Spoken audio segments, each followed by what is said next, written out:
ازيكم؟ يا رب تكونوا بخير. هنعمل النهارده زي ما انتم شايفين قدامكم كده السمسميه والسودانيه، ودول من حلاوه المولد. كل سنه وانتم طيبين، ربنا يعيد عليكم يا رب الايام بخير. انا هعمل معاكم النهارده السمسميه والسودانيه، وهنشوف هنعملها. انا لا هقول لكم ان فعلا الموضوع يستاهل انكم انتوا تعملوها ولا تشتروها من بره احسن. طبعا هي تتكلف اقل، بس هنشوف مع بعض الفيديو.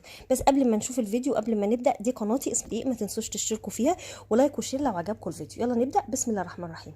اول حاجه هنعملها، هنجيب صينيه او قالب وندهنه زيت، ونجيب الحاجات اللي هنستخدمها. طبعا دي انا هبطط بيها اللي احنا هنعمله دلوقتي، السمسم او السوداني. ودي الاسباتيولا بتاعتنا، كله هيدهن زيت، لان من غير الزيت الايه الحاجه هتلزق ومش هتبقى مش هتبقى الموضوع مش هيبقى سهل معاكي. انا هعمل الاول السمسميه. اول حاجه هنعملها، هنجيب حله كده ونحط فيها كوبايه سكر وكوبايه ميه، بس من الحنفيه، ميه عاديه جدا وكوبايه سكر. وبعد كده هنقيد عليهم النار ونعصر بقى ليمونه، كانك بتعملي حلو لاي حاجه، للبسبوسه، للكنافه، الحلو العادي بتاعنا.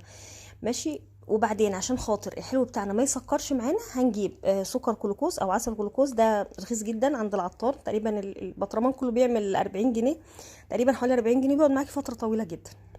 لو مش عندك وعندك عسل نحل حطي، لو مش متوفر ده او ده مش مشكله، مش مهم تحطي خالص. هنسيبه لحد ما يغلي قدامنا كده زي ما انتم شايفينه بالشكل ده. وبعد كده نبدا نقلبه. واحنا بقى بنقلبه هنحط السمسم على النار عشان يطلع الرطوبه، لان لازم السمسم برضو يكون سخن. هنعرف منين ان احنا هنستخدم بقى دلوقتي نحط العسل ده على السمسم؟ احنا هنحطه في ميه كده، لو لقيناه طري كده في ايدينا يبقى لسه. لازم نحطه في الميه يقطم كده معانا، تحس انه بيقطم ولونه بيكرمل كده، تحس ان هو كرمل معانا. دلوقتي السمسم اهوت. موضوع سهل جدا، ما بياخدش وقت خالص، وبعدين هو محتاج سرعه. طبعا لما عمل كده واحنا حطيناه في الميه قطمت معانا، هجيب بقى معلقه كربوناته. طبعا مش لازم تحطيها لكن لو حطيتيها افضل، بتظبط كده، بتخليها ناشفه، بتقطم معاكي، بتقطم السمسميه او السودانيه، بتقطم معاكي، بتبقى ناشفه وتقطم، مش بتبقى مجلده.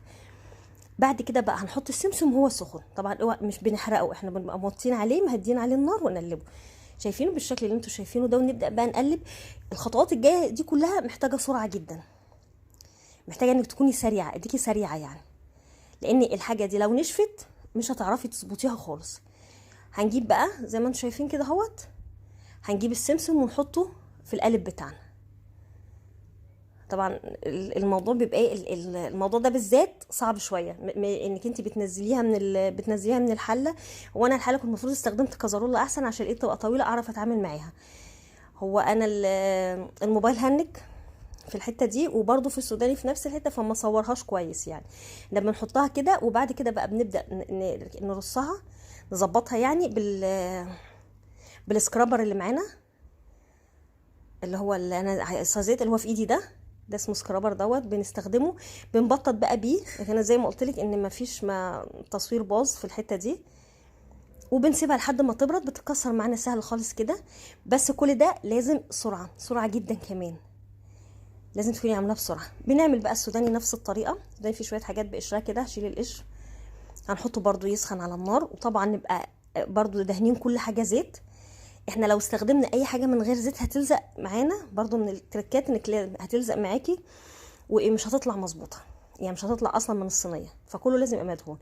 وبرده هنجيب كوبايه السكر، نفس اللي حصل في السمسميه هنعمله في السودانيه، او بيقولوا عليها علف تقريبا.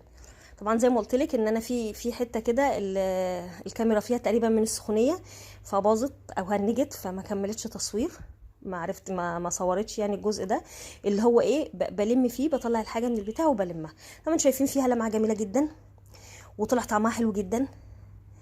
الموضوع ما بياخدش وقت خالص. هبدا بقى ارص كده، وطبعا وانا دهنه زيت، ودهنه برده بسكينه زيت، مع العلم ان انا دهناها زيت، بس يعني كان التقطيع صعب. التقطيع السوداني اصعب من تقطيع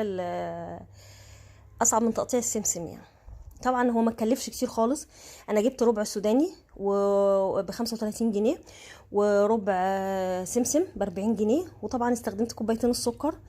طبعا التكلفه قليله مش كبيره، بس انا غلطت غلطه. انا عملت السمسميه والسودانيه تخينه. لما انت تيجي تعمليها ابقي بططيها يعني ارفع من كده، هتبقى سهله في الاكل. لان التخينه دي بتبقى صعبه شويه في الاكل، يعني لو حد اسنانه مثلا تعبان او حاجه، فالاكل هيبقى صعب شويه. لان ده شكلها في الاخر. لو عايزه تجربيها ممتازه جدا وموفره جدا، وانا بقول لك اهو جربيها، وفيها لمعه جميله وعجبت الكل، وطبعا وفرت عليكي. عايزه بقى اشوف تجربوها كده وتقولي لي عجبتكم الطريقه، عجبتكم ولا لا. واتمنى الفيديو يعجبكم. اشوفكم ان شاء الله في وصفات جديده. كل سنه وانتم طيبين.